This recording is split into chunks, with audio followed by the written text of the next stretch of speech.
अस्सलाम welcome to my channel star of economics. This is Usma अमीर।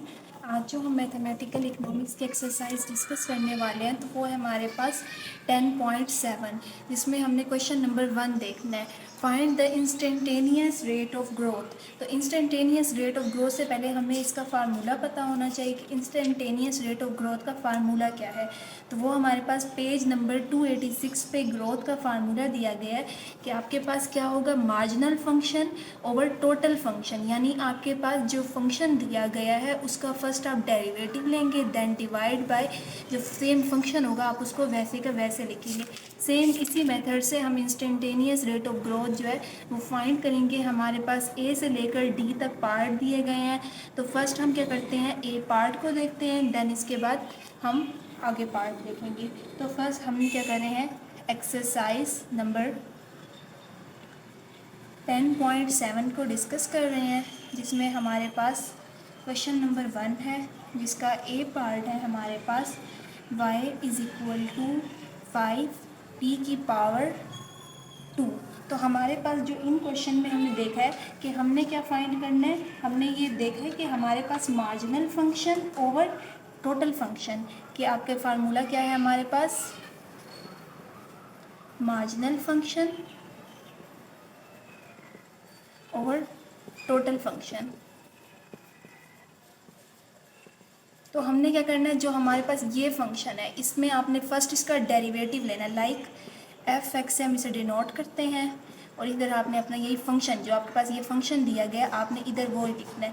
तो अभी हम इस क्वेश्चन को सोल्व करते हैं। ये सिर्फ मैंने आपको समझाने के लिए चीज़ बताई है कि इस इंस्टेंटेनियस रेट ऑफ ग्रोथ का आपके पास फार्मूला क्या है कि मार्जिनल फंक्शन को आप डिवाइड करेंगे टोटल फंक्शन से। तो इसके लिए हम फर्स्ट ये देखते हैं कि आपके पास जो दिया गया मार्जिनल फंक्शन का आर जी से डिनोट किया गया है, उसको जी से उसे डिनोट किया गया है। देन आपके पास क्या है, इस फंक्शन का फर्स्ट आप डेरिवेटिव लेंगे जो आपके पास यानी formula with respect to T लेंगे, देन जो आपके पास ये फंक्शन दिया गया आप उसको वैसे का वैसे लिख देंगे। तो ये हमारे पास इसका फार्मूला है। देन हम ये क्या चीज़ है, हम इस फंक्शन का डेरिवेटिव लेंगे, तो y की वैल्यू हम पुट करेंगे। y की वैल्यू क्या है आपके पास 5t का स्क्वायर।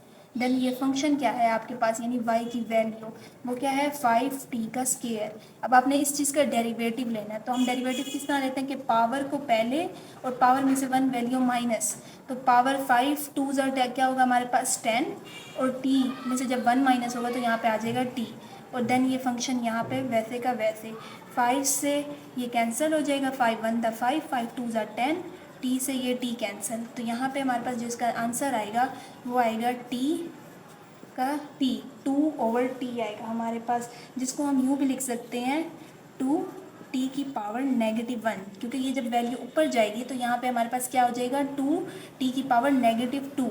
तो बेसिक इन क्वेश्चन में हमने सबसे पहले यही देखना है कि हमारे पास इंस्टेंटेनियस रेट ऑफ ग्रोथ पूछा गया, जिसका फार्मूला है कि आप फंक्शन का डेरिवेटिव डिवाइड करेंगे उस फंक्शन से, जिसको हम कहते हैं कि marginal function over total function. Marginal function यानी आप उसका डेरिवेटिव लेंगे और देन आप नीचे उसका टोटल फंक्शन लिखेंगे, जिसको आप डिनोट करते हैं आर जी से। ये हमारे पास इसका इंस्टेंटेनियस रेट ऑफ ग्रोथ का फार्मूला है। देन हमने अब इसका फार्मूला लिखा कि आप फर्स्ट इसका डेरिवेटिव लेंगे, देन फंक्शन को वैसे का वैसे लिखेंगे। तो हमने डेरिवेटिव क्या लेना है, जो हमारे पास क्वेश्चन दिया गया है हमने इस क्वेश्चन का डेरिवेटिव लिया। देन जो हमारे पास y था, y क्या था हमारे पास, ये हमारा फंक्शन, तो हमने वो लिखा।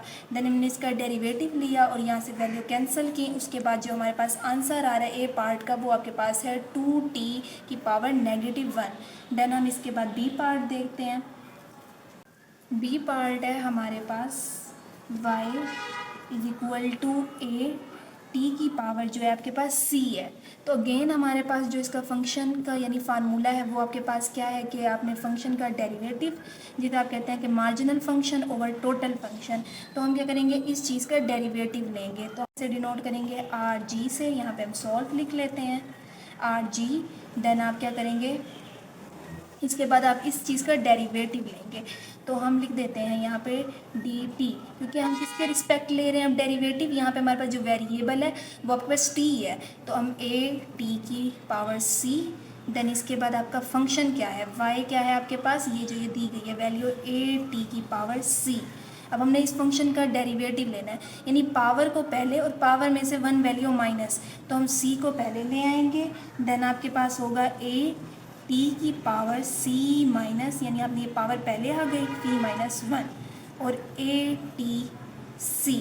अब हम इस चीज़ को किस तरह लिख सकते हैं, हम इस चीज़ को इस तरह भी लिख सकते हैं कि c a t की पावर c और t की पावर -1, क्योंकि ये जो बेस है इनकी सेम है, हमारे पास पावर तो डिफरेंट है लेकिन बेस तो हमारी सेम है, तो हम क्या कर सकते हैं t की पावर c भी लिख सकते हैं और t की पावर -1 भी लिख सकते हैं। देन a t की पावर c, यहाँ पे हमारे पास a से a कैंसिल हो जाएगा, t c से कैंसिल हो जाएगा, देन जो हमारे पास आंसर बचता है वो आप c t की पावर -1। हम अगर इसको लिखना चाहें तो हम इसको इस तरह भी लिख सकते हैं c ओवर t, क्योंकि जब हमारे पास ये -1 नीचे चला जाएगा तो हमारे पास क्या हो जाएगा, c ओवर t हो जाएगा। हम इसका आंसर इस तरह भी लिख सकते हैं, अगर हम इसका आंसर इस तरह लिखना चाहें तो हम इसका आंसर इस फॉर्म में भी लिख सकते हैं। नेक्स्ट इसके बाद हमारे पास है C part.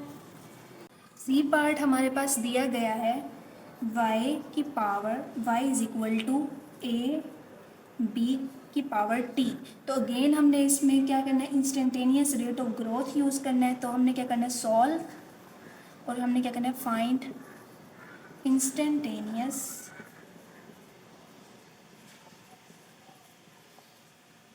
Rate of growth. Instantaneous rate of growth का आपके पास फार्मूला क्या है कि आप फंक्शन का डेरिवेटिव लेंगे, किसके रिस्पेक्ट ले रहे हैं, t के रिस्पेक्ट, देन आपने उस फंक्शन को वैसे का वैसे लिख लेना है। तो हम क्या करेंगे, अपनी y की वैल्यू को यहाँ पे पुट करेंगे। y की वैल्यू आपके पास है a b की पावर t, देन आपने ये जो फंक्शन दिया गया है a b की पावर t, ये हमने वैसे का वैसे लिख लिया। अब इसका डेरिवेटिव लेंगे तो पावर पहले यानी t आप पहले ले लेंगे a b और t -1, और यहाँ पे हम लिख लेंगे a b की पावर t। सेम पीछे वाले क्वेश्चन की तरह हमारे पास बेस सेम है, तो हम यहाँ से लिख सकते हैं b की पावर t भी लिख सकते हैं और b की पावर -1 भी लिख सकते हैं। तो हम लिखेंगे t a, हमारे पास b की पावर t भी है हमारे पास और b की पावर -1 भी है। यहाँ पे a b की पावर t, तो ये से कैंसिल हो जाएगी, a से a कैंसिल हो जाएगा। जो हमारे पास आंसर आता है वो आता है t b की पावर -1, जिसको हम इस तरह भी लिख सकते हैं t ओवर b, कि आपके पास क्या है, ये फॉर्म जब नीचे आएगी तो आपके पास ये पॉजिटिव साइन हो जाएगा। इसका आंसर हम इस फॉर्म में भी लिख सकते हैं और इसका आंसर हम इस फॉर्म में भी लिख सकते हैं। तो यहाँ पे हमारा सी पार्ट कंप्लीट होता है, जिसके बाद हम डी पार्ट देखते हैं। डी पार्ट हमारे पास दिया गया है y इज इक्वल टू 2 की पावर t और t की ब्रैकेट के अंदर है हमारे पास 2।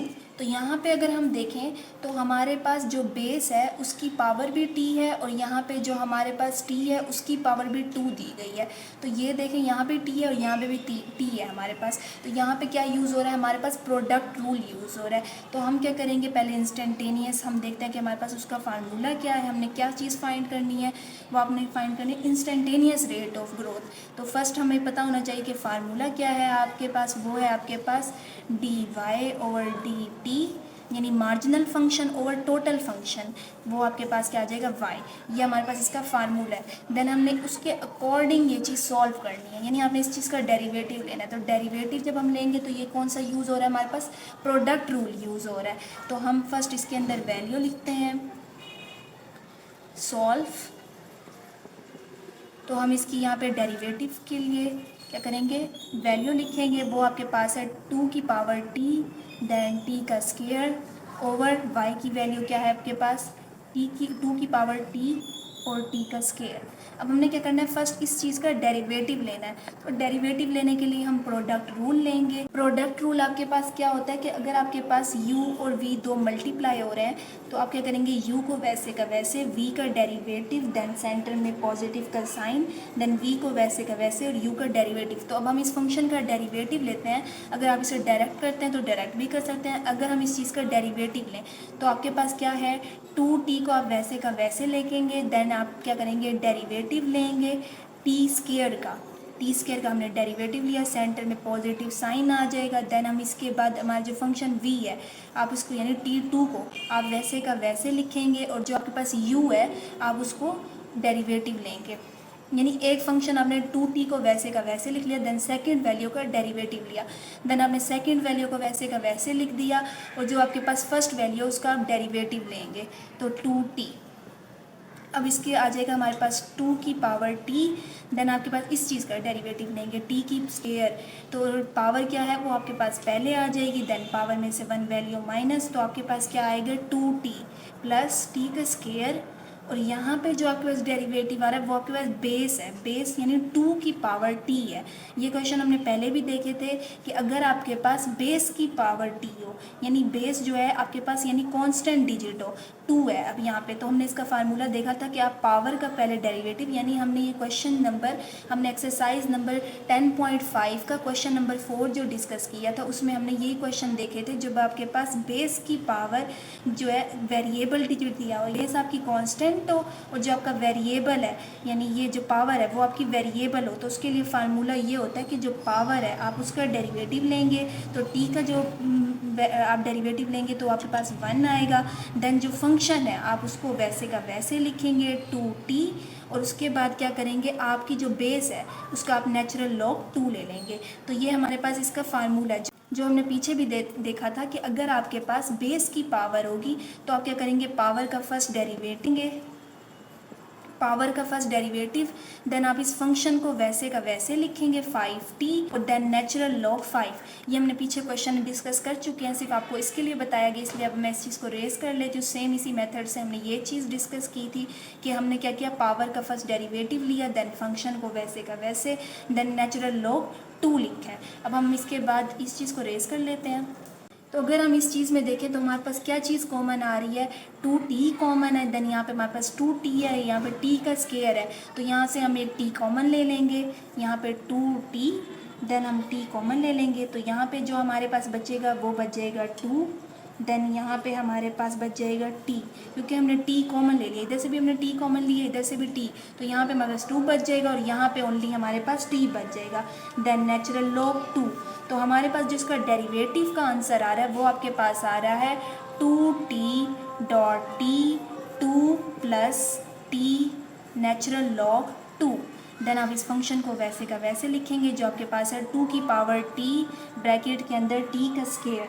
अगर आप ये चीज़ देखें तो ये इस चीज़ से कैंसिल हो जाएगी, यहाँ से t से ये t कैंसिल हो जाएगा, तो आपके पास जो इसकी वैल्यू बच रही है वो बच रही है 2 प्लस टी नेचुरल लॉग 2, और यहाँ पे क्या बच रहा है, क्योंकि यहाँ पे स्क्वायर था और यहाँ पे t था, तो यहाँ पे हमारे पास जो ओनली वैल्यू बच रही है वो t बच रही है। देन हम इस चीज़ को रिमूव कर लेते हैं इसे फर्दर आगे सॉल्व करने के लिए। आप ये स्टेप भी इसमें करेंगे क्योंकि हमने ये चीज़ बतानी है कि हमारे पास ये डेरिवेटिव आया किस तरह है, तो हम इसका डेरिवेटिव को इसको अमल को इसके अंदर सॉल्व करेंगे। नेक्स्ट है हमारे पास कि अगर हम इस 2 over t then plus t natural log 2 over t, तो t से t हमारे पास कैंसिल हो जाएगा, देन अगर हम इस t को ऊपर लेके जाएं तो ये हमारे पास हो जाएगा 2t की पावर -1 नेचुरल लॉग 2। तो हमारे पास जो आंसर आ रहा है वो आपके पास आ रहा है 2t की पावर -1 प्लस नेचुरल लॉग 2। ये हमारे पास यहाँ पे d पार्ट कंप्लीट होता है, देन हम इसके बाद e पार्ट डिस्कस करते हैं। पार्ट है हमारे पास 10.7। नेक्स्ट जो क्वेश्चन नंबर 1 का हमारे पास पार्ट है वो है हमारे पास ई पार्ट, वो है आपके पास y is equal to t 3 की पावर t। तो अगर हम इस क्वेश्चन में देखें तो हमारे पास सेम वही फार्मूला यूज़ होना है जो हमारे पास इंस्टेंटेनियस रेट ऑफ ग्रोथ का फार्मूला था कि मार्जिनल फंक्शन ओवर आपके पास क्या होगा टोटल फंक्शन, यानी आपके पास जो ये फंक्शन दिया गया है इसका मार्जिनल फंक्शन यानी आपने इसका डेरिवेटिव लेना है, देन आपके पास टोटल फंक्शन जो हमने पीछे भी देखा है। तो अब हम क्या करेंगे कि फर्स्ट हम लिखते हैं सॉल्व, देन हमने क्या करना है फर्स्ट इस चीज़ का डेरिवेटिव फाइंड करना है। तो हमारे पास क्या दी गई है इक्वेशन y, तो फर्स्ट हम इसका डेरिवेटिव देखते हैं जो हमने फाइंड करना है dy ओवर dt, देन हम y की वैल्यू पुट करेंगे जो आपके पास दी गई है t ओवर 3 की पावर t। तो अगर यहाँ पे हम देखें तो ये हमारे पास कौन सा रूल यूज़ हो रहा है, कोशेंट रूल यूज़ हो रहा है। तो हम करेंगे यूजिंग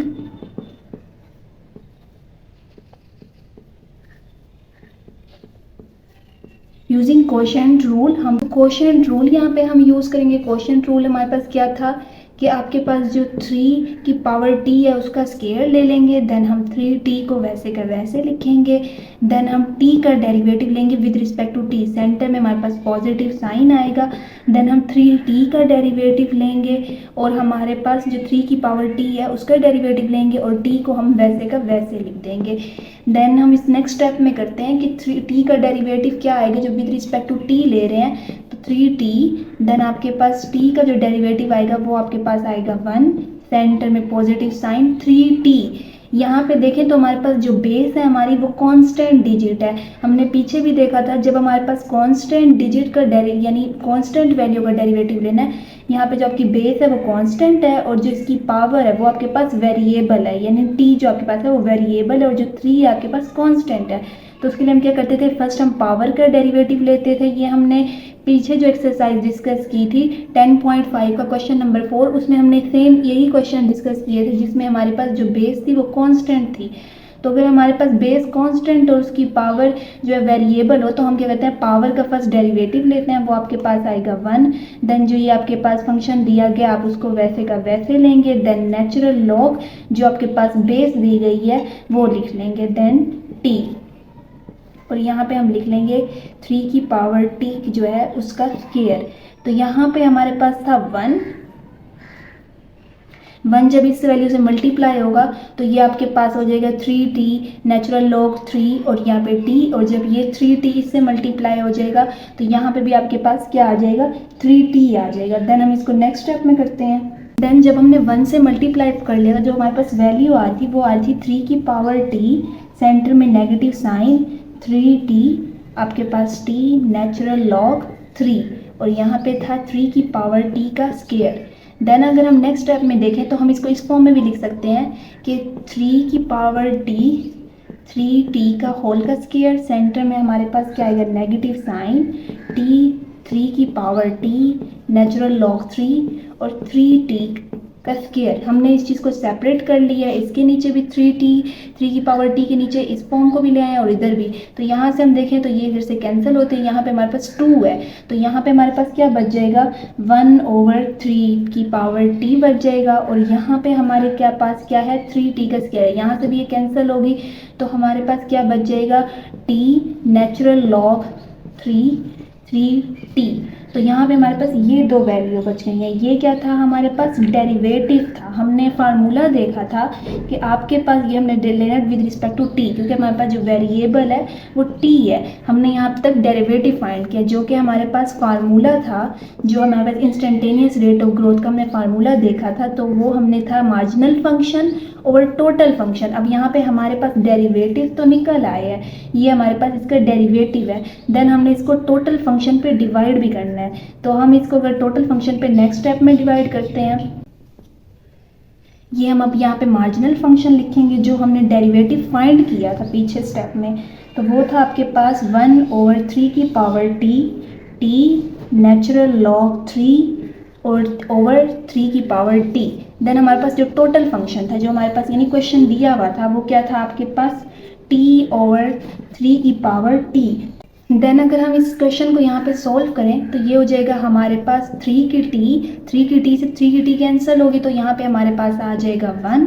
देन 3 की t इस 3 की t से डिवाइड होगी तो ये कैंसिल हो जाएगी और हमारे पास जो बच जाएगा वो हो जाएगा t नेचुरल लॉग 3। अब ये हमारे पास फर्दर डिवीजन के बाद ये फॉर्म आ रही है, तो अगर हम इसे मल्टीप्लाई करें तो वो हमारे पास हो जाएगी, जब हम इस फॉर्म को डिवीजन को मल्टीप्लाई में कन्वर्ट करते हैं तो हमारे पास ये जो होगी ऊपर चली जाएगी और t क्या है हमारे पास नीचे आ जाएगा, 3t और t। ये हमारे पास इस फॉर्म में आ गई, 3t से 3t हमारे पास कैंसिल हो जाएगा, जो हमारे पास वैल्यू फर्दर बचती है तो होगा 1 - t नेचुरल लॉग 3/t। तो ये हमारे पास ई पार्ट का आंसर है, जिसमें फर्स्ट हमने यही देखा था कि मार्जिनल फंक्शन और टोटल फंक्शन था। तो हमने मार्जिनल फंक्शन ये चीज़ फाइंड की थी जो हमें इस क्वेश्चन में हमने पीछे फाइंड किया। देन हमारे पास जो टोटल फंक्शन जो हमारे क्वेश्चन दिया गया था y, वो हमने लिखा है। देन हमारे पास क्या है, हमने इस चीज़ का एलसीएम लिया, 3t आया हमारे पास, 3t को हमने इस चीज़ से डिवाइड किया तो ये हमारे पास कैंसिल हो जाएगा, 1 बचेगा। इस 1 को हम 1 से मल्टीप्लाई करेंगे तो वो हमारे पास आ जाएगा 1। देन 3t को हम इस 3 से डिवाइड करेंगे तो आपके पास 1 आएगा। देन 1 को हम इससे मल्टीप्लाई करेंगे तो हमारे पास आ जाएगा t नेचुरल लॉग 3। ये हमारे पास फर्दर डिवीजन में आ रही है। अगर हम इसे मल्टीप्लाई की फॉर्म में लेके आएँ तो ये आपके पास मल्टीप्लाई 3t आपके पास, क्योंकि ये ओवर की फॉर्म में है, तो ये जब ऊपर मल्टीप्लाई होगा तो 3t आपके पास ऊपर आ जाएगा और t क्या है आपके पास नीचे आ जाएगा। देन 3t को हमने 3t से कैंसिल किया और जो हमारे पास आंसर आ रहा है वो आ रहा है 1 minus T natural log 3/t। ये हमारे पास ई पार्ट का आंसर है क्वेश्चन नंबर 1 के। तो यहाँ पे हमारा क्वेश्चन नंबर 1 कंप्लीट होता है। अगर आपका कोई भी क्वेश्चन है तो आप कमेंट सेक्शन में पूछ सकते हैं। इसके अलावा आपको PDF फॉर्म में इनके नोट्स भी प्रोवाइड किए जाएंगे। ओके, थैंक यू, अल्लाह हाफिज़।